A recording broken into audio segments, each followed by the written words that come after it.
السلام علیکم dear readers, کیسے ہیں آپ سب؟ امید کرتی ہوں سب خیریت سے ہوں گے۔ تو جناب یہ رہی رباعی ناول کی ایپیسوڈ 29۔ جب آپ لوگ رسپانس ہی اچھا نہیں دیتے تو ہم لوگ کیوں ڈیلی ایپیسوڈ دیں؟ آپ سب کے رسپانس پر ڈیپینڈ کرتا ہے، آپ اچھا رسپانس دیں ہم ڈیلی ایپیسوڈ دیں گے، سرپرائز ایپیسوڈ بھی دیں گے۔ خیر، تم وہی ہونا جو کل میرے پاس آئی تھی؟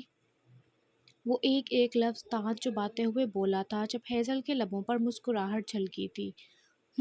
یادداشت کافی تیز ہے آپ کی، وہ بھویں اچکاتے ہوئے بولی جب کیس اس کی کلائی تھام گیا تھا۔ کون ہو تم اور ہم سے کیا چاہتی ہو؟ کیا زہرا تمہاری وجہ سے گئی ہے؟ اس کے لہجے میں کوئی لچک نہ تھی جس پر ہیزل ماتھے پر بل ڈالے اسے تکنے لگی تھی۔ اس سے پہلے کہ وہ کچھ کہتی، اس کے ملازم کے قدموں کی آہٹ پر اس نے فوراً اپنے چہرے کو ماسک سے ڈھکا تھا۔ دیکھو، اگر تم چاہتے ہو سب باتوں کی تہہ تک جانا تو کل مجھے اس پتے پر ملنا، اور دھیان رہے تمہارے ساتھ تمہارا کوئی چیلا نہ ہو۔ جس سے اس نے ہیزل کی کلائی تھام رکھی تھی اسی ہاتھ میں وہ اسے ملنے کا پتہ دیتی، ہاتھ جھٹکے سے چھڑاتی۔ سر پر کیپ پہنے وہ وہاں سے جا چکی تھی۔ پیچھے وہ اپنی مٹھیاں بھینچ کر رہ گیا تھا سختی سے۔ آخر کون تھی یہ عورت اور اس کا ان لوگوں سے اور زہرا سے تعلق کیا تھا؟ وہ محض سوچ کر رہ گیا۔ کیس سر، چلیں اب، وہ نوجوان لڑکا اس کے پاس آتا بولا۔ وہ اتنا ہی بولا جب وہ اسے لے کر جانے لگا تھا۔ گاڑی میں بیٹھتے اس نے ٹو لیتے پوچھا تھا، کیس سے؟ ویسے سر، وہ لڑکی کون تھی جو آپ سے بات کر رہی تھی؟ وہ مرر سے اس کی صورت دیکھتے بولا جب کیس کے ماتھے پر بل پڑے تھے اور اس نے تیز نگاہوں سے اسے تکتے ہوئے کہا تھا، اپنے کام سے کام رکھو، اور کیوں تم ہر بار میرے ساتھ آتے ہو؟ اس کی بات پر رضا لب بھینچ کر رہ گیا تھا۔ سر، میں تو آپ کی موم کے رولز فالو کر رہا ہوں۔ وہ کندھے اچکا کر رہ گیا۔ جیسے ہی وہ لوگ گھر لوٹے تو رضا کیس کو اس کے کمرے میں لے جانے لگا جب شیریں جی طنزیہ آواز میں گونجی، سنا ہے میری بہن تمہیں چھوڑ کر چلی گئی؟ سن کر بہت برا لگا، لیکن وہ بھی اپنی جگہ ٹھیک تھی۔ بھلا اب تم اسے دے ہی کیا پاتے؟ خوش تو تم اسے رکھ نہ پاتے۔ یقیناً وہ باہر اپنے لیے کوئی نیا شخص تلاش کرنے گئی ہوگی، وہ قہقہ لگاتے اس کی بے بسی کا مذاق اڑاتے ہوئے بولی تھی جب وہ پھاڑ کھانے کو دوڑا تھا۔ Shut up, you bloody gold digger, اپنے باپ کے پیسوں پر پلنے والی لڑکی ہو کر اب تم مجھے بتاؤ گی کہ میری بیوی مجھے چھوڑ گئی؟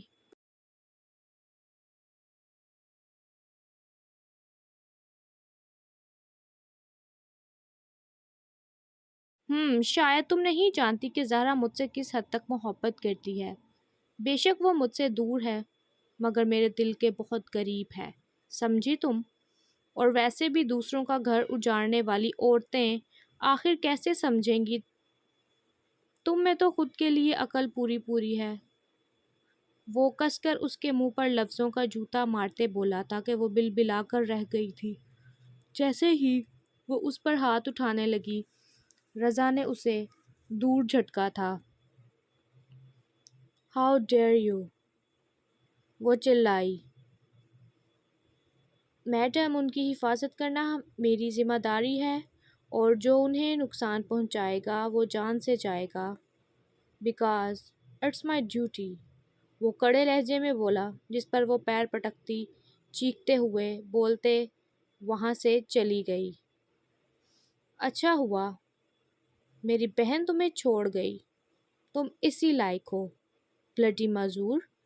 اس کے جانے پر وہ تمسخرانہ مسکرا دیا اور اندر چل پڑا۔ رضا اسے چھوڑ کر جا چکا تھا۔ اس نے فوراً وہ پرچی نکال کر دیکھی جس پر تاریخ جو ہفتے بعد کی تھی اور جگہ کا نام لکھا تھا۔ یہ کوئی مال کا فوڈ کورٹ تھا۔ آخر ہو کون تم؟ وہ مٹھی بنا کر اپنے ماتھے پر رکھتے سوچتا رہ گیا مگر کوئی سر پیر ہاتھ نہ آیا تھا۔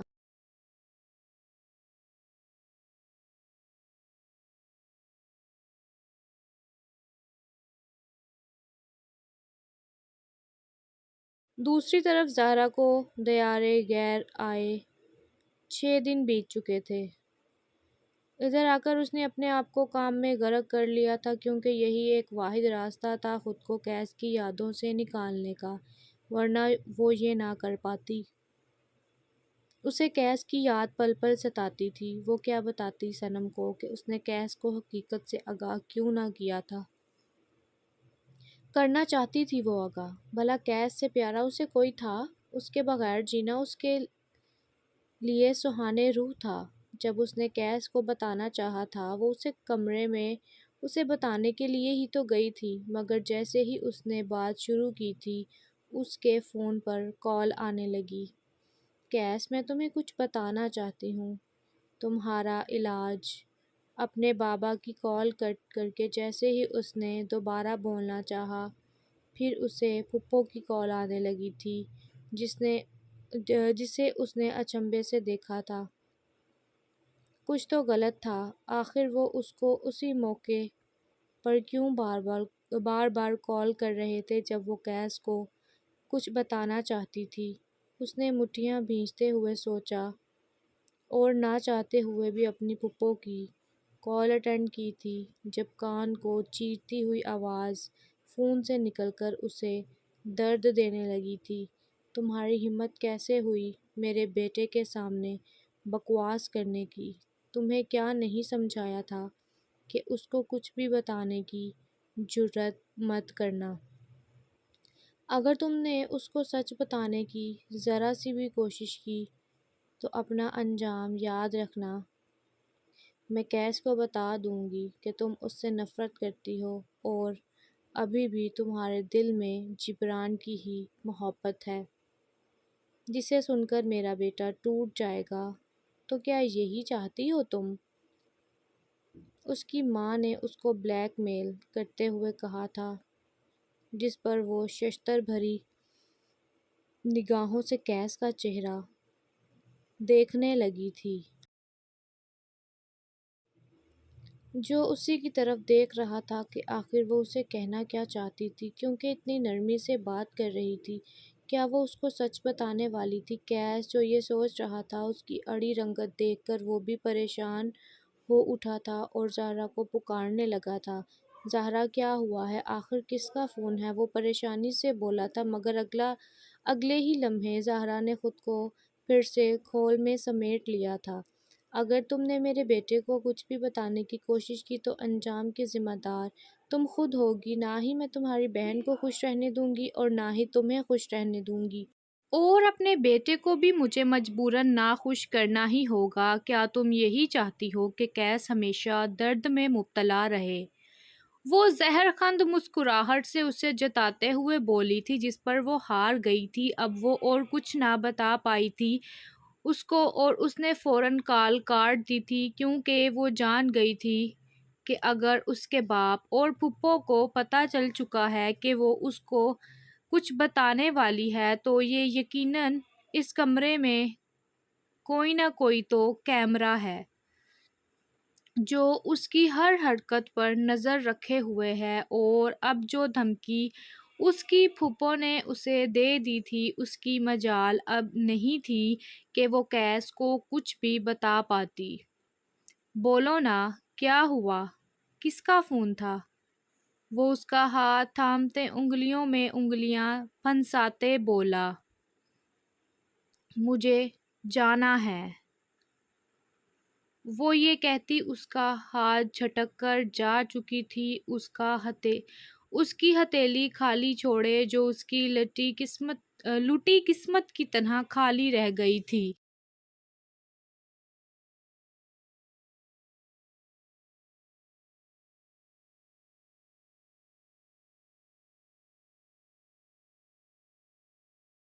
اب بھی رات کے 2 بجے آفس میں ہی تھی وہ۔ اسے جلد سے جلد کیس کی سرجری کے پیسے جمع کرنے تھے۔ لاتعداد ڈیلز وہ اس عرصے میں کریک کر چکی تھی۔ اس کا نام سنتے ہی انویسٹرز پیسے دینے کو بےتاب رہتے تھے۔ اب بھی ایسا ہی ہوا تھا۔ جو اہمیت اس کی پاکستان میں نہ تھی، وہ اس غیر ملک میں اس سے کئی زیادہ ہو گئی تھی آ کر، کیونکہ یہاں کا ہر انویسٹر جان گیا تھا کہ اب کہ وہ ایسی لڑکی ہے جس ڈیل کو ہاتھ لگائے وہ سونا بن جاتی ہے۔ میم آپ کب تک کام کریں گی؟ دن نکلنے والا ہے کچھ دیر میں، کچھ تو آرام کر لیں۔ اس کی سیکرٹری اس کے ترلے ڈال رہی تھی۔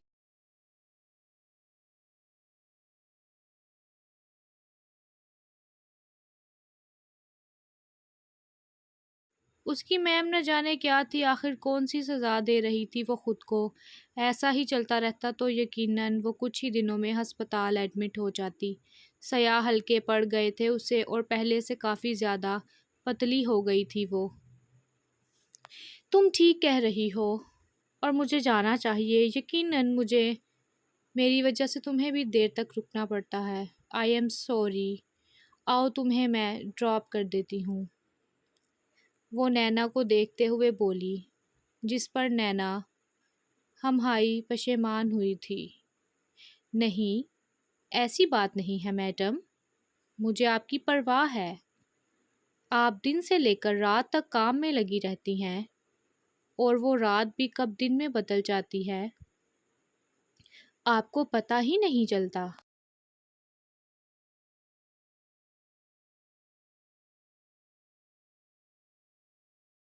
آخر ایسا کون سا دکھ ہے جس کے باعث خود کو اتنی بڑی سزا دے رہی ہیں؟ آخر کیوں ہیں آپ ایسی؟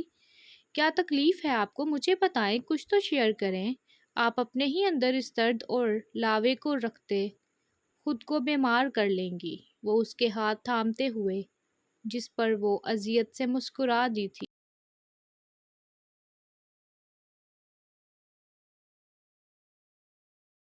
ایک تم ہو جو غیر ہو کر میری اتنی فکر کرتی ہو، میرا خیال رکھتی ہو، جسے میرے درد کی پرواہ ہے، اور ایک میرے گھر والے ہیں جن کو میرا دکھ شاید دکھتا ہی نہیں، جن کو میرے آنسو دکھتے ہی نہیں ہیں، جن سے میری خوشیاں برداشت نہیں ہوتی۔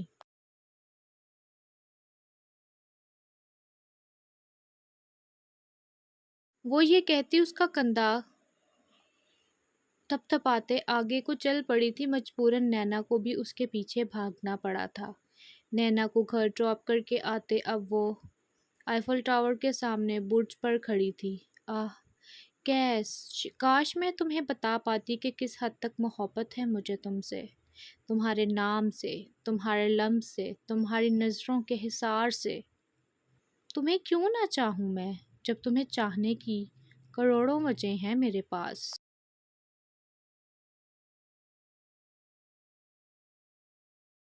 وہ نم آنکھوں سے آسمان کو تکتے بولی تھی جب اچانک اسے آ کر کوئی ٹکرایا تھا۔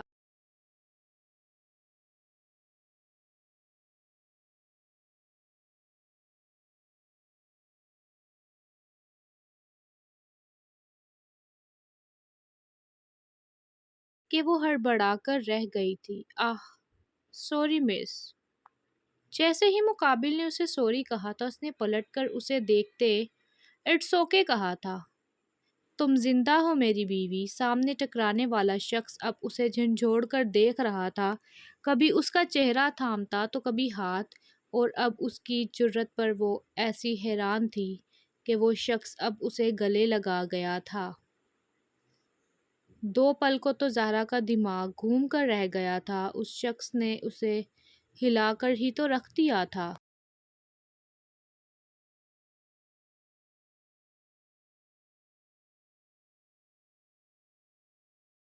مگر جب اس شخص نے اسے کس کر گلے لگایا تو زہرا کا دم گھٹنے لگا تھا، غصے سے فشار فشار خون بلند ہونے لگا تھا۔ جب اس نے دانت کچکچاتے اپنا پورا زور لگاتے اسے دھکا دیتے خود سے دور ہٹایا تھا، اور رکھ کر کراری چماڑ دے ماری تھی اس کے منہ پر۔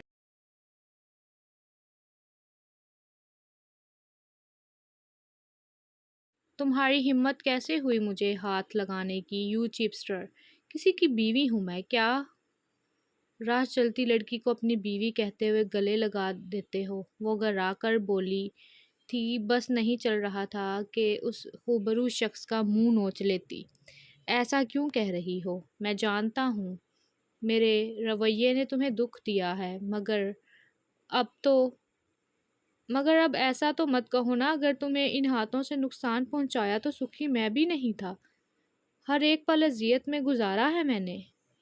وہ اس کے ہاتھ تھامتے بولا تھا، جسے اگلے ہی پل وہ حقارت سے جھٹک گئی تھی۔ میاں اپنا راستہ ناپو، میں بیوی نہیں ہوں تمہاری، میں زہرا ہوں۔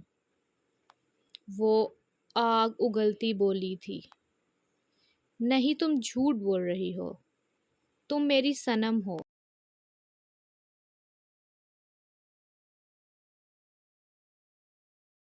وہ دوبارہ اس کے گلے لگتے بولا، اب کہ زہرا اس کی کمر کو اپنی کوہنی مارتے سیکھ گئی تھی اچھے سے، مگر اس کے لفظوں نے زہرا کو ششدر کر دیا تھا۔ کیا اس نے صنم کہا تھا؟ کون تھا یہ شخص؟ اس نے اس کے چہرے پر غور کیا تو سبز آنکھیں دیکھ وہ حیرت زدہ رہ گئی تھی۔ تو کیا یہ شخص سانول تھا؟ گائز، اینی گیس کون تھا یہ شخص؟ اور کائنڈلی لائک کر دیجیے گا۔ اور پیچھے بکروں کی آوازیں آ رہی ہیں، آپ کو پتہ ہے بڑی عید ہے، اسی لیے وہ تو آئیں گی۔